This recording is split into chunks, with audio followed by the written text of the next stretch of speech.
안녕하세요, 다빌입니다. 여러분들, 가끔씩 보다 보면 시중에 몇 년씩 나와 있는 건물이 있지 않나요?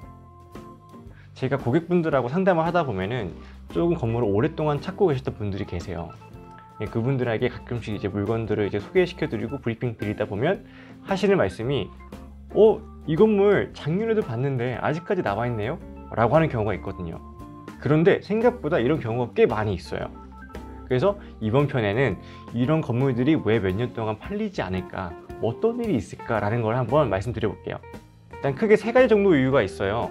첫 번째가 매매되기 힘든 조건을 가진 경우입니다. 건물을 매입을 할 때 주로 레버리지 효과를 보기 위해서 매입을 많이 하시죠. 레버리지 효과를 이해하기 위해서는 제가 전에도 몇 번 말씀드리긴 했지만 결국에는 크게 두 가지로 나눌 수가 있어요. 그러니까 내가 가지고 있는 현금이 얼마나 있는지, 그리고 대출이 가능하거나 대출이 얼마나 가능한지예요. 그런데 만약에 대출이 되지가 않는다면 레버리지 효과를 얻을 수가 없는 거죠. 그래서 이걸 방지하기 위해서는 상품 자체, 그러니까 건물 자체가 대출 가능한 상태여야 합니다. 그런데 안 되는 경우가 있어요. 아주 안 되는 경우가 있고 협의에 따라 가능한 경우가 있는데, 협의에 따라 가능한 경우를 좀 제외할게요. 협의에 따라서 될 수도 있다는 걸 또 가정하는 거니까 건물주분들이 협조를 많이 해주시는 경우가 있어요. 그런 경우에 당연히 추후에 되는 거니까, 예를 들어서 계약 당시에는 안 되지만 잔금 치르기 전까지 되는 경우에는 제하고, 완전히 안 되는 경우들, 쉽게 말씀드리면 주택, 상가, 사무실 등이 있는데 주로 주택의 경우 명도가 아예 안 된다거나 아니면 상가, 사무실의 경우 계속 있겠다고 우기는 경우가 있어요. 즉 명도가 안 되는 겁니다. 그냥 쉽게 말씀드리면. 여러분들도 다 아시겠지만 빌딩의 경우 매입을 할 때 주택이 있을 경우에는 대출이 아주 안 나오거나 아니면 아주 작게 나옵니다. 즉 저희가 레버리지 효과를 얻기 위해서 대출을 최대한 많이 일으켜야 되는데, 주택 부분의 비율이 건물에서 많을수록 대출이 그만큼 안 나온다는 거죠. 그래서 이런 경우에는 사실 임차인분들과 좀 관계가 있는, 적어도 얼굴 한 번은 보고 얘기를 한 기존의 이제 임대인분들, 즉 건물주분들이죠. 건물주분들이 좀 많이 협조를 해주셔야지 명도가 가능한 케이스가 많이 있습니다. 하지만 이제 경우에 따라서 잘 모르시는 분들도 계세요. 반복론은 되게 쉬워요. 생각보다 쉬운데 그래도 잘 모르시겠다 하신다면은 잘 아시는 부동산들이 계실 테니까 잘 아시는 부동산에 가시거나, 매매를 의뢰한 업체, 다른 대형 중개법인이 될 수가 있겠죠. 그쪽에 가서 의뢰를 하면서 도와달라고 하시는 것도 하나의 방법이 될 수 있습니다. 그런데 만약에 의뢰를 하거나 부탁을 했는데 그쪽에서 명도하는 방법이나 이런 걸 잘 모른다고 한다면은, 되도록이면은 명도할 줄 아는 부동산을 통하는 게 낫겠죠. 이게 원스톱으로 쭉 진행이 돼야지 매매 진행 과정이 굉장히 매끄럽게 진행될 수 있습니다. 그런데 이제 어떤 분들은 가끔씩 어떤 분들은 그냥 귀찮아서 안 해주시는 분들이 계세요. 그래서 제가 말씀을 가끔씩 나누다 보면은 계산상 모든 걸 편하게 하기 위해서, 또 저는 10과 100과 1이라는 숫자를 좋아하니까 100억이라고 표현을 할게요. 100평에 100억짜리 건물을 매도를 하려고 하는데 다가구 주택이기 때문에 명도가 돼야 되는데 명도가 안 돼서 건물주부 입장에서는 그냥 현찰 100억 가지고 있는 분이 오셔서 통째로 사가는 게 제일 편하다, 그렇게 하셔라 라고 하실 분들도 계시거든요. 자, 그럼 한번 생각을 해볼게요. 내가 현찰 100억이 있는데 100억짜리 건물을 살 수 있기는 하죠. 근데 여기 또 다른 건물이 있는데 이거는 500억인데 80%의 대출이 나와요. 즉 100억으로 100억짜리 건물을 살 수 있고 500억짜리 건물을 살 수가 있죠. 두 건물 다 매입을 했다는 가정을 만약에 한다면, 같은 지역에 있는 건물인데 그 해 집가 상승이 똑같이 10%가 있었다고 가정을 해볼게요. 또 그러면은 100억짜리 건물은 110억이 되는 거고 500억짜리 건물은 550억이 되는 겁니다. 그리고 그 해 똑같이 집가 상승을 보고 매도를 했다면 나는 100억짜리 건물에서 100억을 넣고 10억을 갖게 되는 거고요. 이 건물은 100억을 넣었는데 50억을 얻게 되는 거예요. 아주 심플하게 계산을 하면. 자, 여러분이라면 어떤 걸 선택하시겠습니까? 물론 어쩔 수 없이 명도가 안 되는 케이스들도 있어요. 이제 건물주분들의 성향이 굉장히 유하시고 착하셔서 어떻게 명도를 하느냐, 이 사람들의 각자 사정이 있다 라고 하시면서 못 하시는 분들도 계세요. 마음이 약하셔서. 그래서 이런 부분들을 감수를 하고 좀 찾아줬으면 한다 하시는 분들도 더러 계시거든요. 다만 이게 또 솔직히 매입하는 입장에서는 또 이런 하나의 리스크잖아요. 리스크를 안고서 매입하기가 쉽지 않은 부분이 있기 때문에 결국 어쩔 수 없는 것 같아요, 가끔씩은. 왜냐하면 사람 사는 세상에서 꼭 저희가 숫자로 모든 걸 계산하는 게 아니다 보니까, 그래서 이런 경우도 있다라고 알고 계시면 좋을 것 같습니다. 두 번째는 이제 자기 건물에 대한 애착심이 굉장히 강한 경우인데, 이거는 사실 샘플 여러 개 들 수 있어요. 근데 그 중에 하나만 샘플로 드리자면은, 취준생을 예로 들게요. 내가 어느 정도 이 정도 되는 대학에 나왔어요. 그리고 이 정도 되는 학점에 이 정도 되는 어학연수에 이 정도 되는 자격증까지 가지고 있어요.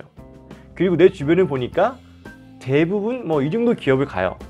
그럼 나도 당연히 이 정도 기업을 가고 싶겠죠. 근데 이상하게 자꾸 서류 면접에서 탈락을 해요. 대면 면접까지도 못 가요. 서류 면접에서 자꾸 탈락을 해요. 뭔가 이상해요. 근데 이상할 수는 있어요. 근데 이게 떨어질 수는 있는데, 이 기간이 만약에 몇 개월이 아니라 1년, 2년, 3년 이상 지속이 됐다면 다시 한번 생각을 해봐야 되겠죠. 왜냐하면 나 정도 되면은 다 가던데 왜 난 못 가지? 라고 생각할 수 있잖아요. 일단 반대로 그럼 회사가 이상한 걸까요? 똑같은 스펙을 가진 지원자들이 있는데 이 친구만 뽑지 않는 거라면 회사가 이상한 걸 수도 있겠죠. 아니면 단순히 운이 나쁜 걸 수도 있어요. 운칠기삼이라는 얘기가 있잖아요. 사실은 이게 운이라는 게 우리 인생에 생각보다 많은 영향을 끼치죠. 영향력을 갖고 있기는 한데, 제가 자기보기라는 게 전문 용어로 말씀드리면 이 메타인지라고 해요.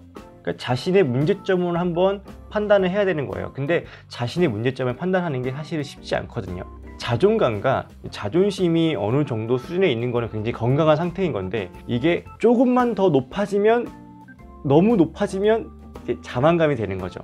종이 한 장 차이다 보니까 이게 사실은 제가 말씀드리기 쉽지 않은데, 말씀드리고 싶은 거는 결국 가끔씩은 객관적이고 그리고 냉혹하게, 냉정하게 판단해야 될 때가 있다는 거예요. 어떠한 상태가 일정 기간 이상 지속될 때는요. 즉, 판단을 해봤더니만 대학이 이 정도기는 한데 썩 좋지 못한 대학일 수도 있고요.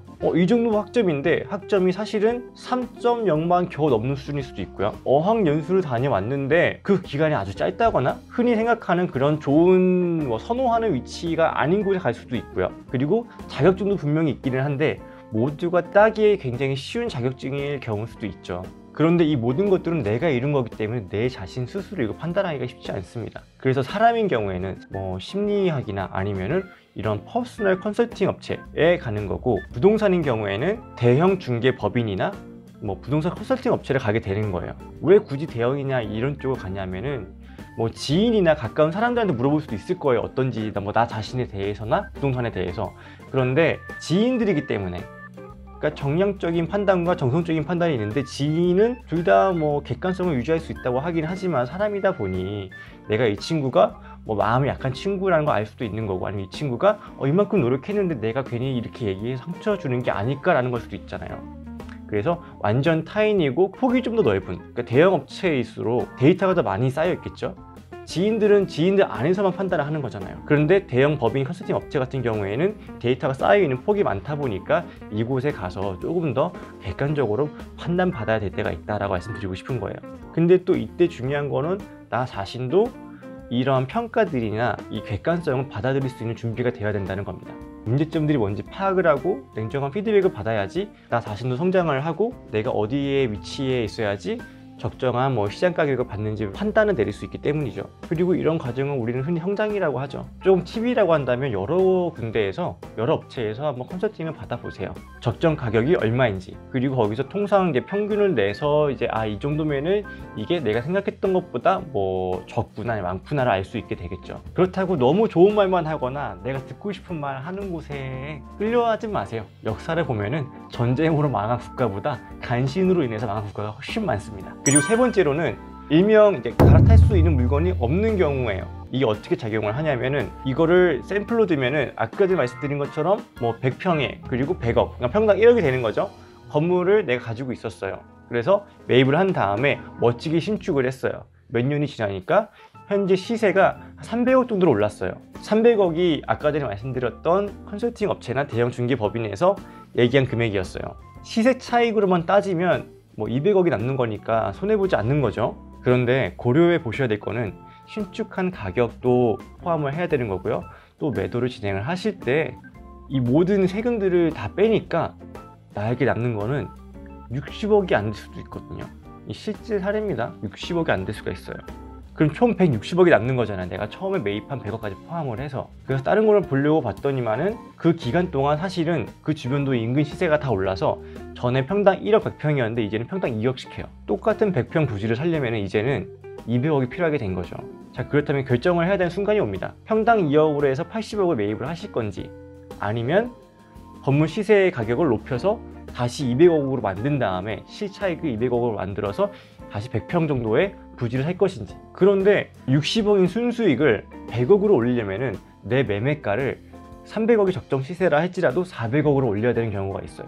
그런데 400억으로 만들면은 시세에도 맞지 않고 수익률이 그만큼 내려가는 건 덤이죠. 신축 건물인데 수익률이 내려가게 되는 거예요. 즉 어쩔 수 없는 거예요. 이런 경우에도 건물주분들이 뭐 울며겨자먹기로 이 가격에 팔 수밖에 없기 때문에 시장 가격에 맞지도 않아서 계속 나와 있는 상태가 되는 겁니다. 자, 이런 경우에 해결책이 뭘까요? 과감한 결단인데요. 제가 주식으로 한번 예를 들어볼게요. 재테크다 보니까 저도 주식에 관심이 많거든요. 자, 2020년, 그러니까 코로나가 처음 시작됐을 때에는 주식시장에서는 바이오주가 굉장히 급상승을 이뤘어요. 치료제가 나와야 되니까. 그런데 2021년이 되고 코로나가 점점 위드 코로나로 바뀌고 산업도 살아나고 하다 보니 이제는 사람들 소비가 많이 일어나니까 2차 전지 산업이 점점 뜨게 되고 메타버스가 뜨기 시작해요. 2020년에는 바이오주로 내가 큰 수익을 받더라도 만약에 2021년에 2차 전지 그리고 메타버스 관련주가 큰 상승을 보인다면 2021년이 돼서는 과감하게 바이오주를 좀 내려놓고 갈아타야 되는 결단이 필요한 거죠. 그래서 한번 정리를 한번 해드릴게요. 시장에 나와 있는 물건들이 왜 몇 년 동안 매매가 안 되는지에 대한 정리를 총 3가지로 해드리면, 첫 번째가 이제 대출 가능한 상품으로 되지 못하기 때문에, 그래서 이거는 바꿔야 된다. 쉽게 말씀드리면 명도 가능한 상태, 대출 가능한 상품으로 바꿔야 된다는 거고요. 두 번째는 너 자신을 알라. 건물에 애착이 있고 내가 좋아하는 건 알지만 적정한 시장 가격을 받기 위해서는 대형 컨설팅 업체나 아니면 대형 중개법인에 의뢰를 하고 한번 피드백을 받아보는 것이 좋다. 세 번째, 세금이나 각종 비용적인 측면으로 해서 내가 다른 거를 매입을 하고 싶어도 못하는 경우가 있는데, 그 경우에는 과감한 결단이 필요하다. 더 상승률 높은 물건들이 충분히 기다리고 있기 때문이죠. 그래서 이번 편으로 인해서 여러분들이 왜 이 건물들은 팔리지 않고 몇 년간 그대로 있을까에 대한 의구심이 좀 해결되었으면 좋겠습니다. 그래서 오늘 정보 도움이 되셨다면 구독, 좋아요, 알림 설정까지 부탁드리겠습니다. 이상 다비드였습니다. 감사합니다.